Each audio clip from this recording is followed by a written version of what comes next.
पहला प्रश्न है, निम्न में से कौन सा मिजोरम का सबसे प्राचीन नृत्य रूप है?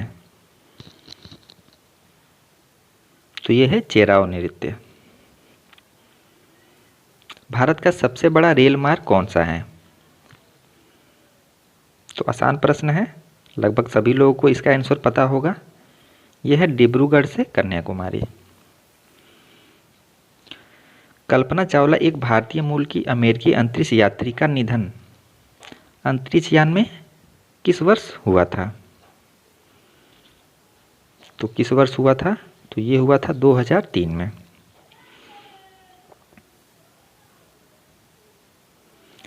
पक्षी विभिन्न प्रकार के घोंसले बनाते हैं तथा घोंसले बनाने के लिए विभिन्न स्थानों का चुनाव करते हैं। निम्न में से कौन सी पक्षी पेड़ के तनों में अपने घोंसले बनाती है?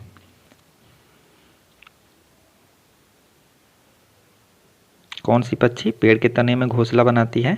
तो ये है बारबेट, जिसे कि बसंत गौरी कहते हैं।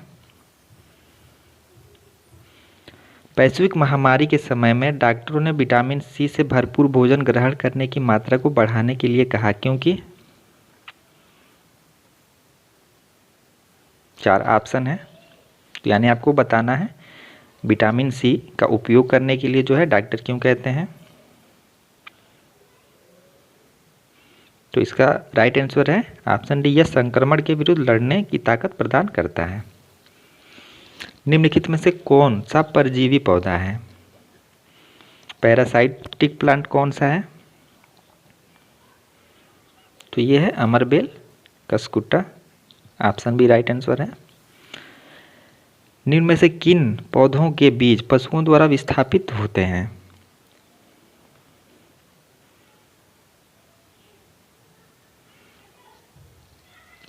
तो इसका जो उत्तर है ये है ऑप्शन डी आम।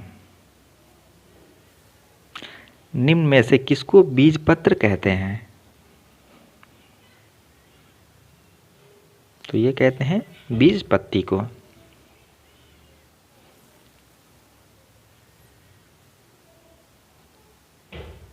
ट्रेन का क्वेश्चन है,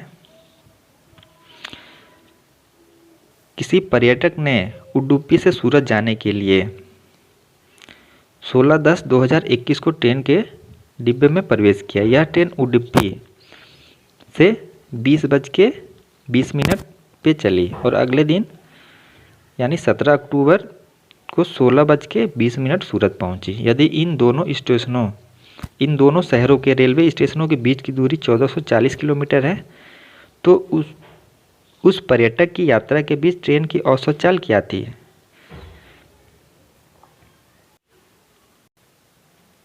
तो इसे सॉल्व करते हैं हम लोग। 20 पे ट्रेन चलना शुरू की और 16:20 पे पहुंची। तो जब आप दोनों को जो है माइनस करेंगे तो टोटल जो समय निकलेगा वो निकलेगा 20 घंटे। और औसत चाल का फार्मूला होता है कुल दूरी यानी डिस्टेंस बटा कुल समय यानी टाइम। दूरी है 1440 किलोमीटर और समय है वह है 20 घंटे। इसको जब काटेंगे तो ये आएगा 72 किलोमीटर पर आवर, बट हमसे मीटर पर सेकंड में पूछा है तो इसको 5/18 से मल्टीप्लाई करेंगे तो ये टोटल आ जाएगा 20 मीटर पर सेकंड। तो 69 नंबर के प्रश्न का राइट आंसर है ऑप्शन सी। नेक्स्ट क्वेश्चन, यदि आप भारत के मानचित्र पर कोलकाता, जो कि पश्चिम बंगाल की राजधानी है, से चंडीगढ़ तक कोई सरल रेखा खींचे तो कोलकाता के सापेक्ष चंडीगढ़ की दिशा होगी। तो क्वेश्चन में पूछा है आपसे कोलकाता के सापेक्ष चंडीगढ़ की दिशा किधर है? तो ये है उत्तर पश्चिम में। भारत का मानचित्र आप लोगों ने बनाया होगा। यहाँ पे आपका कोलकाता पड़ता है और इसके सापेक्ष यहाँ पे जो है आपका चंडीगढ़ है। तो कोलकाता के सापेक्ष इसका डायरेक्शन जो है ये है उत्तर पश्चिम। प्रश्न संख्या 71, निम्नलिखित प्याज की खेती के विभिन्न चरणों का सही क्रम चुनिए।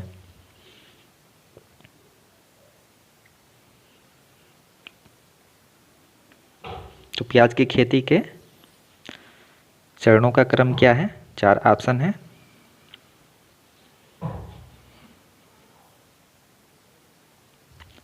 तो सबसे पहले मृदा को पोला नरम करना, फिर उसके बाद आएगा आपका बीज बोना। तो यहीं से मिल गया आंसर ऑप्शन डी, DABEC। फिर उसके बाद आएगा खरपतवार निकालना, फिर उसके बाद आएगा आपका प्याज को उखाड़ कर निकालना, और सबसे लास्ट में आएगा प्याज के ऊपर की सूखी पत्तियों को काटकर अलग करना। कौन सा विशेष अभिलक्षण रेगिस्तानी ओक वृक्ष में नहीं पाया जाता है? तो आपसे पूछा है रेगिस्तानी ओक में जो है कौन सा अभिलक्षण नहीं पाया जाता है, तो इस पे आपको ध्यान देना है।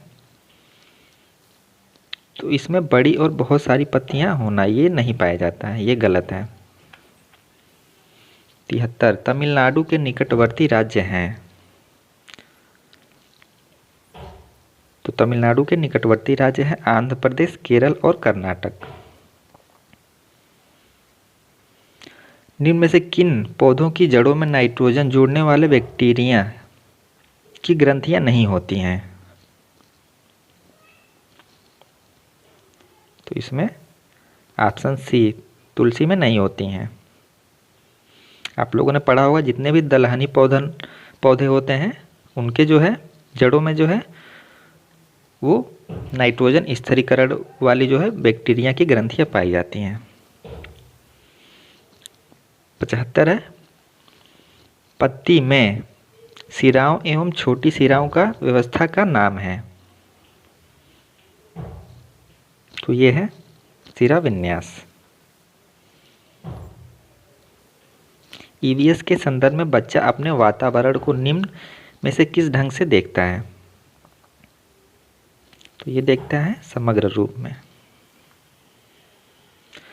ईवीएस के पाठ्यचर्या की रूपरेखा निम्न आधार पर बनाई गई है?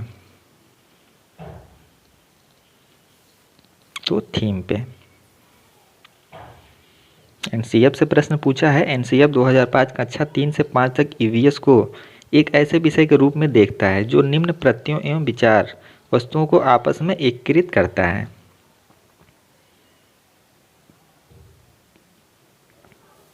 तो ये विज्ञान, सामाजिक विज्ञान और पर्यावरण शिक्षा को एकीकृत करता है।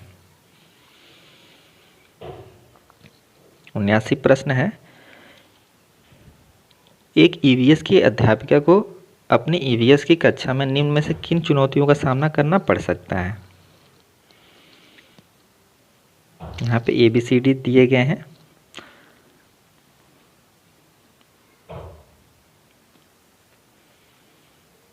तो इसमें कक्षा के बहुसांस्कृतिक आयाम राइट है, प्रत्येक विद्यार्थियों की भावना ये भी राइट है, और प्रत्येक के समुदाय, संस्कृति एवं जीवन शैली ये राइट है। बट ऑप्शन डी दिया है कक्षा में अनुशासन तथा उसकी व्यवस्था, ये गलत है।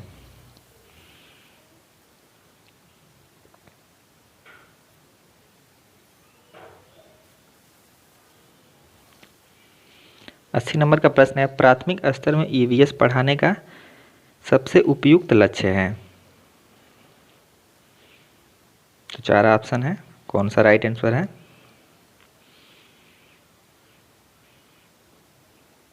इसमें राइट आंसर है अपने वातावरण का अन्वेषण करने के लिए विद्यार्थियों को पर्याप्त मौके देना।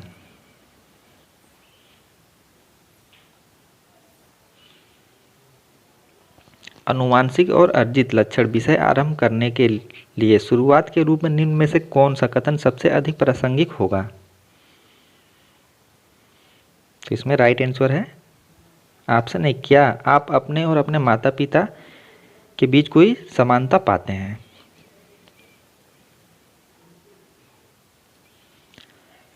बयासी नंबर का प्रश्न है शैक्षिक उद्देश्य छात्र फसलों पर खरपतवारों के प्रभाव के बारे में बता सकेंगे। निम्नलिखित में से कौन सा प्रश्न दिए गए शैक्षिक उद्देश्य का सबसे अच्छी तरह से परीक्षण करता है? 4 ऑप्शन है।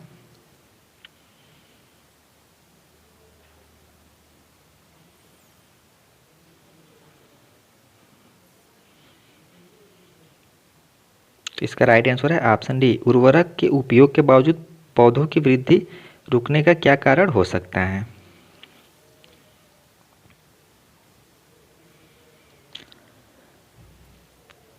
नेक्स्ट क्वेश्चन है, एक शिक्षक एक ऑनलाइन संसाधन का उपयोग करता है जो प्राकृतिक आपदाओं जैसे ज्वालामुखी, भूकंप, भूस्खलन आदि पर एनिमेटेड वीडियो प्रदान करता है। निम्नलिखित में से क्या समझने के लिए पाठ्य पुस्तकों और अन्य स्रोतों की तुलना में इस संसाधन का उपयोग सबसे बेहतर है। तो राइट आंसर है ऑप्शन बी, इन घटनाओं के कारण।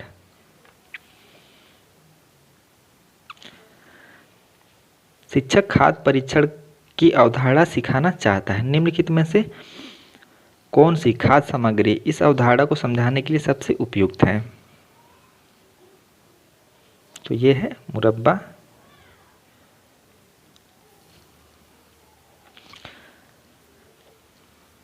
पचासी नंबर का प्रश्न है, सुश्री दिव्य ज्योति समुदाय से प्राप्त उदाहरणों का प्रयोग करते हुए पर्यावरण से चीज़ों की अनन्यता का विचार सिखा रही हैं।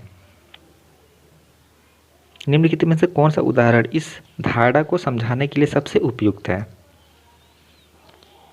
तो ये है एक किराने की दुकान। 86 नंबर का प्रश्न है, कक्षा में विरोधी की परिस्थिति अक्सर उजागर होती है जब कोई छात्र किसी सामाजिक सांस्कृतिक विषय पर चर्चा प्रारंभ करता है, तब एक शिक्षक के रूप में आपकी क्या प्रतिक्रिया होगी।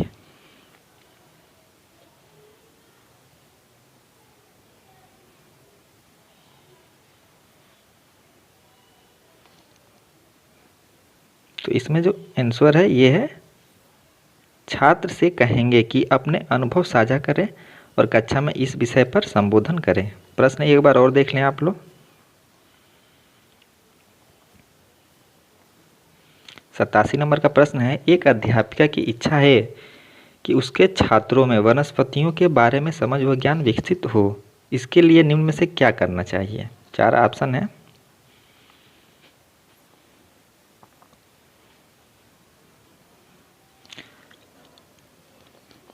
तो इसमें राइट आंसर है ऑप्शन सी, छात्रों को अपने साथ विद्यालय के बगीचे में चलने को कहें तथा वहां पर सभी पौधों की पहचान करने को कहें। 88 नंबर का प्रश्न है, कक्षा 3 के छात्रों को संचार के माध्यम पढ़ाते समय पर अपने छात्रों में अन्वेषण को प्रोत्साहित करने के लिए निम्न में से कौन सी नीतियों का उपयोग करेंगी। 4 ऑप्शन है। इसमें राइट आंसर है ऑप्शन सी, छात्रों से कहेंगी कि वे संचार के माध्यमों पर अपने अनुभव बताएं व उन पर चर्चा करें।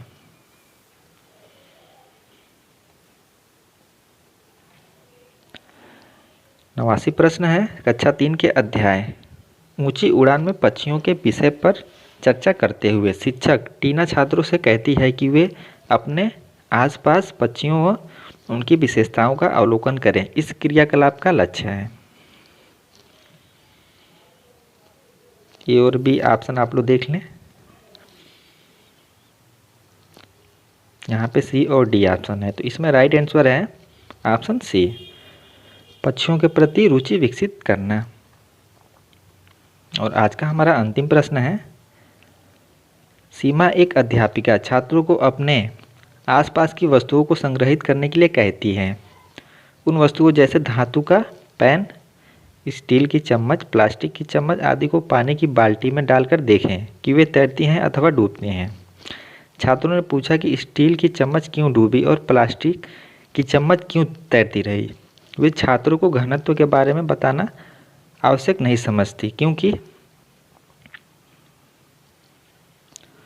तो इसका आंसर है ऑप्शन बी, वे घनत्व की वैकल्पिक अवधारणा बना लेंगे।